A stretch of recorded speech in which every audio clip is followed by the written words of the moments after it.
ዛሬ ፌብሩዋሪ 21 2009 ዓመተ ምህረት የተከበሩ ዶክተር ታዲዮስ ቦጋለን በመላ ኢትዮጵያ አንድነት ድርጅት ምክትል ፕሬዝዳንትና የደቡብ ቀጠና ኃላፊ የሆኑት ጋር ውይይት አድርገናል። ይህንን ውይይት እንደሚከተለው እናቀርባለን። የተከበሩ ዶክተር ታዲዮስ ቦጋለ ጥሪያችንን አክብረው በዚህ በሰሜን አሜሪካ በዋሽንግተን ዲሲ አካባቢ በሚተላለፍ የመላ ኢትዮጵያ አንድነት ድርጅት ሬዲዮ ዝግጅት ክፍል ጋር ቃለ ምልልስ ለማድረግ ፈቃደኛ በመሆኑ በጣም አድርገን እናመሰግናለን። እንኳን ደህና መጡ ዶክተር ታዲዮስ። አሁን ወደ ጥያቄው ልምጣና በደቡብ ቀጠና በኩል ያለውን አደረጃጀት እንቅስቃሴዎች እንዲሁም የሚያካትተውን አካባቢዎች ቢያስረዱን። የደቡብ ቀጠና እንዳልከው በጣም ሰፊ ነው። የደቡብ ክልላዊ መንግስትን ክልል ይመለከታል። በተጨማሪ ደግሞ ምዕራብ አርሲን የሻሸመኔን የባሌ ደግሞ የኦሮሚያ ዞን የባሌን ዞን አንድነት አጠቃሎ ዞኖችና ከ200 በላይ የሆኑ ወረዳዎች ያሉት ክልል ቀጠና ነው እና በዚህ ቀጠና ውስጥ እንደምታውቀው በአሁኑ ጊዜ ባሉን የአሰራር የመዋቅር አዘረጋጋት መሰረት ወደ ዞኖች በመሄድ ዞኖች ላይ ከፍተኛ የሆነ የስራ እንቅስቃሴ እያደረግን ነው። በአሁኑ ጊዜ ዝዋይ ልዩ ዞን ከዝዋይ ነው የሚጀምረው። ከዛ ሻሸመኔ ይመለከታል። ከሻሸመኔ ደግሞ ሐዋሳ ልዩ ዞን ይባላል። በሲዳማ ውስጥ ሲዳማ ዞን ድሮ ይርጋለም ከተማ የሚባለው እዛ አንድ ዞን ነው። ባሌ ዞን አንድ ሌላ ደግሞ አለ። ጌዲዮ ዞን የሚባል አለ። ያቤሎ ዞን የሚባል አለ። ጋሞ ዞን የሚባል አለ። ጎፋ ዞን የሚባል አለ። ዳውሮ የሚባል አለ። ከምባታ የሚባል አለ። ካዲጋ የሚባል አለ።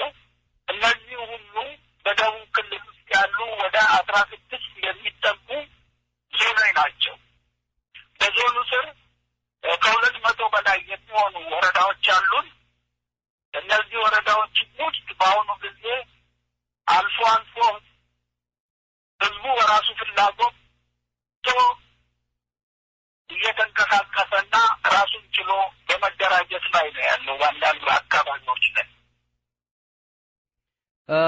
በጣም ነው የምናመሰግን ዶክተር። በዚህ በደቡብ አካባቢ አሁን በጠሯቸው ዞኖች በሙሉ የመላ ኢትዮጵያ አንድነት ድርጅት ኦፊሶች እንዳሏቸውና እስከ ወረዳ ድረስም ህዝቡ እየተደራጀ ሳፖርት እንዳደረገ እንደሚረዳ ነው የተረዳሁትኝ። ይሄ ነው አይደለም? አዎ ትክክል ነው። በዞኖቹ አካባቢዎች ላይ ከተወሰኑት በስተቀር በሁሉም አካባቢዎች ላይ ተዘርግተናል። በጣም ነው ትልቅ ስራ እየሰራችሁ ነው ዶክተር። በዚህ ደቡብ ዞን በምትንቀሳቀሱበት ጊዜ እስኪ ስለ ህዝቡ ስሜት እንደው በተቻለውት መጠን ለህዝቡ ለዚህ አካባቢ ላለን ኢትዮጵያውያን የህዝቡ ስሜት ከናንተ ጋር ያለውን ግንኙነት እንደው ግልጽ ቢያደርጉልን። አሁን የምናደርገው እንቅስቃሴ በደቡብ አካባቢ ያለው ህዝቡ በእውነቱ ከመላው ኢትዮጵያ አንድነት ድርጅት ጋራ ነው ያለው እና የህዝቡ ጥንካሬ በጣም ደስ የሚያሰኝና በመንግስት በኩል የሚደርስበትን ከፍተኛ የሆነ ተጽዕኖ ሁሉ እየተቋቋመ ነው ያለው። በዛ አካባቢ ላይ ከህዝቡ ጥንካሬ የተነሳ በአሁኑ ጊዜ መንግስት በወረዳ በቀበሌና በሌላ በቀበሌዎችና በወረዳና በዞን አካባቢዎች ላይ ከፍተናቸው ህዝብን እያደራጀን ያለችንን በመዝጋት አደራጆች በማሰር ማዋከብና መደብደብ የሰቀልነውን መለያ የሆነንን የኢትዮጵያ አረንጓዴ ቢጫ ቀይ ባንዲራን በማውረድ ቢልቦርድና ሌሎች ነገሮችን ቢሮ በሚፈልገው አካባቢ ላይ ለአባሎቻችንና ለሌሎች ሰዎች እይታ የተዘጋጁትን በመንቀልና በመውሰድ በታች መንግስት ባለስልጣኖችና በፖሊስ አካባቢ ላይ ከፍተኛ ችግር እየደረሰበት ነው ያለው። ሆኖም ግን ይህ ችግር ህዝቡን አልበገረውም። ህዝቡ እንደምታውቁት ነጻነቱን የሚፈልግና በሰላማዊ መንገድ የሚንቀሳቀስ ህዝብ ስለሆነ አምባገነናዊ የሆኑ አሰራሮችን በሰላማዊ መንገድ እየታገለ ነው ያለው። በሁለተኛ ደረጃ ደግሞ የሚያደርገውን እንቅስቃሴ ነጻነቱን ለማግኘት የሚያደርገው ግብግብ የማይገኝ መሆኑ ስለተረዳ የሚችለውን ያህል ትግል እያደረገ ነው። ጥንካሬውንም እያሳየ ነው ያለው። መታሰርና መፈታት የዕለት ከዕለት ተግባር ሆኗል። በተለይ በአሁኑ ጊዜ በየቀኑ አንድ ዞን ውስጥ ሁለት ዞን ውስጥ የመታሰርና የቢሮ ማዘጋት ተግባሮች እየተፈጸሙ ነው ያሉት።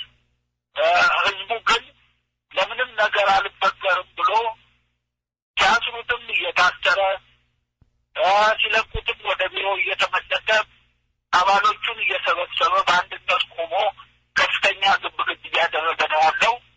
እኛም በእኛ በኩልም ከፍተኛ እገዛና ህዝቡን ሰላማዊ ትግል ምን እንደሆነ ብዙ ውጣ ውረድ ያለው መሆኑን እንዲያስተማርንና እና ብዙ ችግሮች እንዳሉ በጣም ነው የምናመሰግን የተከበሩ ዶክተር ታዲዮስ ቦጋለ። እስኪ እዚህ ላይ እንደው አንድ ጥያቄ ላንሳና እዚህ አካባቢ እንደሚነገረው የመላ ኢትዮጵያ አንድነት ድርጅት የአማራ ክልል ከሚባሉት ጎንደር፣ ወሎ፣ ጎጃም፣ ሰሜን ሸዋ ከሚባሉት የበለጠ በደቡብ በከፍተኛ ሁኔታ ጠንካራ የሆነ እንቅስቃሴ አለው ይባላል።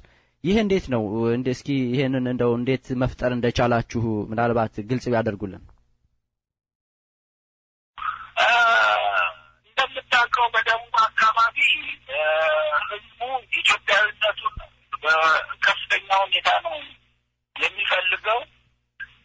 ያንን መፈለግ ብቻ ሳይሆን ደቡብ ውስጥ ከ55 የበለጡ የተለያዩ ጎሳና ብሔሮች የሚገኙበት ክልል ስለሆነ ይህ ህዝብ አንድነት ምን ያህል ዋጋ እንዳለው የተረዳ በመሆኑና እስካሁን በ18 ዓመቱ ውስጥ የደረሰበትን ችግር ጠንቅቆ ስለሚያውቅ ወደፊት በልጆቹ ስቶች ማለፍ የሚፈልገው የአንድነትን መንፈስና ህዝቡን አንድ ሆኖ መታገልን ስለሆነ ህዝቡ በዚህ መንፈስ ነው ጠንካራ ሆኖ ሊታይ የቻለው እና አሁንም በህዝቡ በኩል እየተደረገ ያለው ትግል ኢትዮጵያዊነትንና አንድነትን በዘር መለያየት ይህንን ህዝብ የማይጠቅመውና ወደፊትም አገሪቷን ለማሻሻልና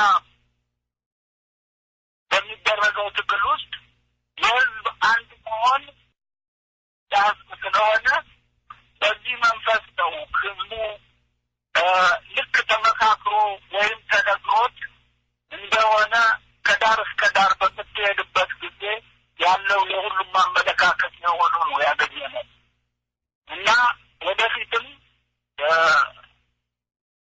ይህ ህዝብ የሚፈልገው አንድነትን ነው። የመላው ኢትዮጵያ አንድነት ድርጅትም የሚመራበት ፕሮግራም የፖለቲካ ፕሮግራሙ የኢትዮጵያን አንድ መሆንና የኢትዮጵያን ትልቅነት የኢትዮጵያን ህዝብ አብሮ መኖርን ከችግር ከድህነት እንዴት ሊወጣ የሚችል መሆኑን ስለሆነ የቀየሰለት ይሄ እንደ ስንቅ እንደ ተስፋ አድርጎ የሚከተለው ስለሆነ እነዚህ እሴቶች ይመስሉኛል ህዝቡን ጠንካራና ከሌላው አካባቢ ጠንካራ አድርጎት ሊገኝ የቻለው።